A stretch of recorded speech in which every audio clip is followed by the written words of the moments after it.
If you know, you know. What's up, yo boys? This is your boy, Metahuman Macaluco, and today I'm going to be talking about my top 10 favorite slasher villains.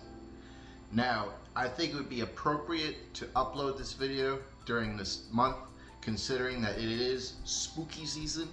So we're going to be talking about my personal favorite slasher villains. It should be no surprise that I've been low-key a horror junkie for many years, and I even ran into the alternate version of myself from Slasher Friends, which is pretty funny. But other than that, before I get into that, I want to make a huge shout out to our boys over at Wildfire Lounge. If you can, please visit the shop at 424 Lantana Road. Those guys are some of the best people you can meet, some of the best product you can buy, and one of the best environments you can just hang out in and just vibe. Aside from that, let's get into it. Thank you for your patience, folks. Now, here we go. So starting with number 10 is none other than Leatherface. Now, whether you know him as Thomas Sawyer or Thomas Hewitt, you can't deny his influence within the horror realm and the slasher realm. Bro predates a lot of our favorite slashers, such as Michael Myers, Jason Voorhees, and Freddy Krueger. He is an icon for a reason. He's one of the scariest ones simply because he's one of the more realistic ones, based on the horrific crimes committed by Mr. Ed Gein. You know, Leatherface is not exactly one to be trifled with. Granted, he is still, at the end of the day, a normal human. What normal human uses a chainsaw and a hammer? A lot of them aren't even human. That's the messed up part. And going into number 9 is none other than Mr. Hannibal Lecter. Now, if you guys are familiar with the book series, the Silence of the Lambs series, there's a bunch of them. Hannibal Lecter is kind of an interesting character because even though he himself is a serial murderer and a cannibal, he's also kind of a weird anti-hero in the same sense. He's out here helping the FBI do whatever, while also doing his own thing. If there is one other character who I think would be appropriate for a matchup against Hannibal Lecter, would be none other than Mr. Dexter Morgan from that show. You know that show. Number 8, and next on our list, is the Candyman. Now, for those who have seen the Candyman or know about it, y'all should know that's one of those movies that's made by none other than Clive Barker, the same individual who made Hellraiser. Now, the reason why I picked Candyman is because that is a movie and a character that has a little more political, socio-political, in-depth lore to him. And I think that's something we as horror fans should look more into and talk about. The newest remake was okay. It wasn't the best, but it was better than the other two that they had produced. So, you know, I'm kind of happy that they went with the non-canon route. Number 7 on our list is the one and the only famous Halloween slasher, Michael Myers himself. Now, it should be no surprise that he is in this list for a reason. Like I said about Leatherface, he is one of the influential slashers to come out before Jason and Freddy. Dude's been out here wrecking the game since 1978. And you know, he's been retconned like 3 times. You know, there's one where he's part of an evil Irish cult. There's one where I guess it's just him 20 years into the future, H2O and whatever. I mean, those movies were hit or miss, to be honest with you. And then we got the most recent retcon, which is a little bit cooler, I guess, but the last movie kind of stunk. Am I right, fellas? The first 2, pretty phenomenal. And then, oh yeah, that's right, we got the Rob Zombie remake. First one was okay. Second one didn't need to exist at all. I'm gonna be frank with y'all.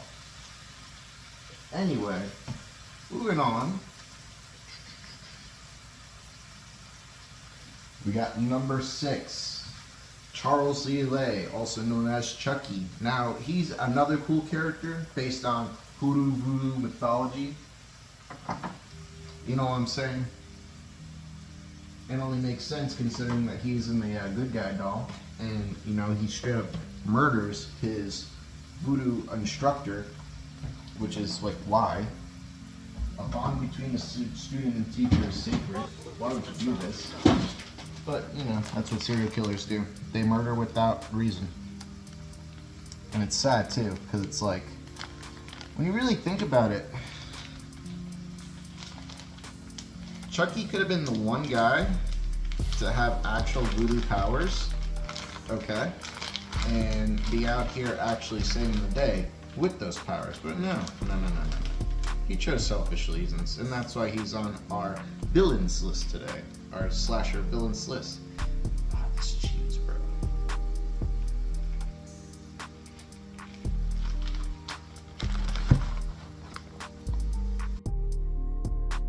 Oh boy. I just wanted to stop the list for 2 seconds to show y'all this. Let's make some coffee and then we'll go further down.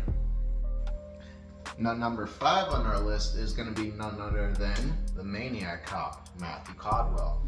Now, if you guys aren't familiar with the Maniac Cop movies, those are also pretty insane and also contain a lot of hoodoo mythology.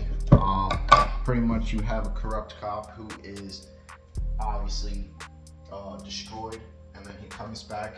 And funny enough, the main protagonist of the first movie is none other than our friend Mr. Ashley Williams. Funny enough. So, you know, and he is a very underrated character himself. He's one of the few slashers that's actually smart enough to use, you know, guns and what have you. But still a very frightening character nonetheless. You know, I wouldn't want to be approached by an officer that has a zombie face. That's no, that's spooky stuff, my boy. No. Anyway, number 4 on our list is none other than Mr. Freddy Krueger. Now, as everyone should know, Freddy Krueger is one of the biggest staples of the 1980s, one of the most popular slasher characters other than, you know, everyone else I've mentioned on this list. Bro literally is a demon. Bro has all the powers you could possibly imagine and more. You know, like the way they wrote this guy, he might as well be an actual comic book supervillain, which he is to some degree. You know, he fought Freddy and Jason. Or he fought Freddy and Jason. He fought Jason and Ash Williams. And there's one book where he technically crossed over with Leatherface, which is pretty insane to me. But let's go ahead and make this coffee and go further down the list. Now, I might be breaking my own rule with this one, but if I were to put someone in number 3, it'd have to be Ashley Williams himself. Now, he's technically not a slasher villain, but he has slashed. Okay?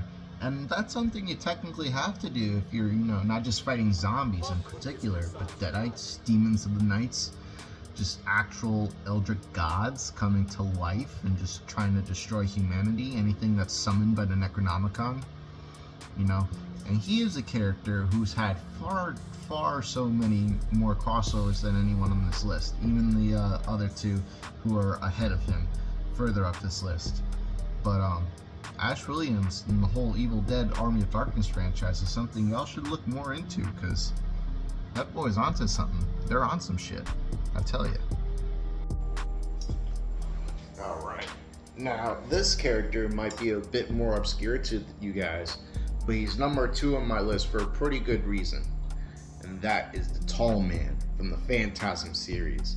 Now, there's 5 of these movies, and unfortunately they're not going to make any more of these movies because the original actor who played the Tall Man himself passed away.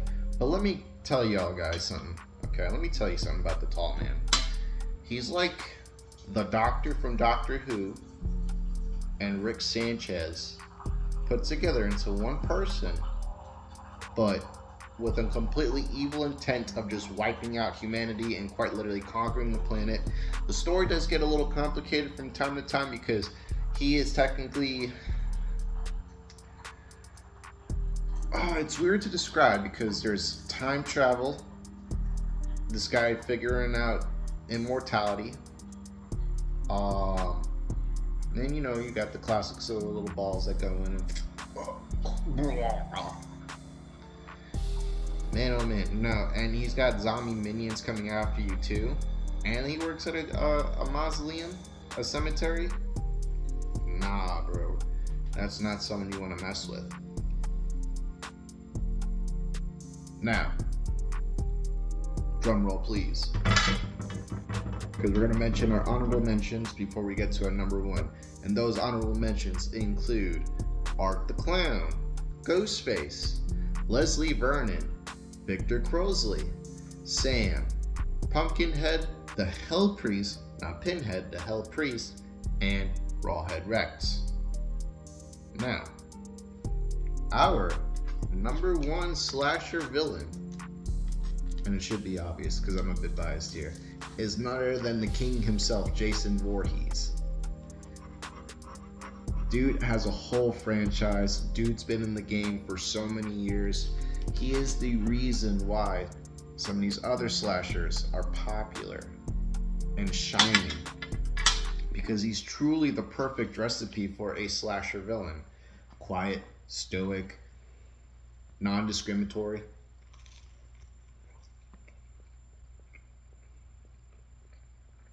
It doesn't matter who you are.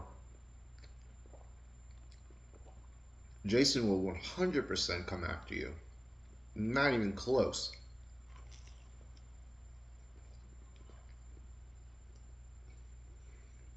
Well, anyway.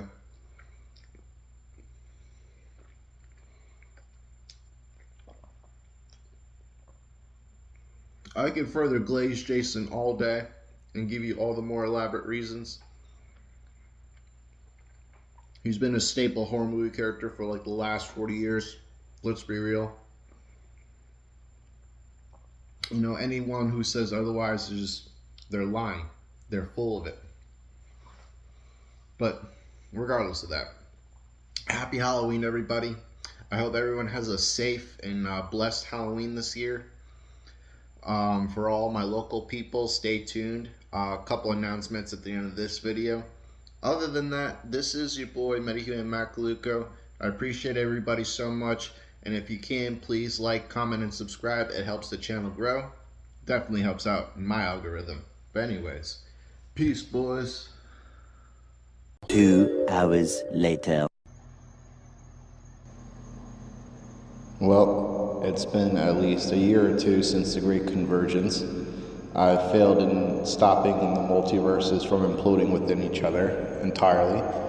However, there was really no true catastrophe, just rather co-inhabitants. The Frank 2818 guys, and the Nicer Slice guys, and other various beings of the multiverses just all in one setting. Now, it can get a bit chaotic, and I haven't really been able to do much other than help my friends' events and make these videos. You know, it makes me wonder, how's Miami Vice doing? How's Lucas been? He disappeared and never attempted to come back to conquer the world again. Professor Nerd is just out still in West Palm doing whatever. Think Professor Dork is still... No, he came back. He came back. And so did the other guys. Now we have a whole supernatural unit just fooling around. But regardless, I think it's time to get back into it, and we're gonna get back into our hardcore. I'll have to meditate further on this. What else can I do?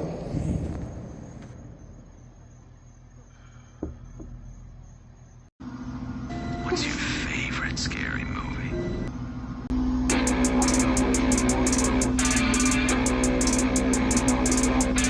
Fuck Lucas Versace.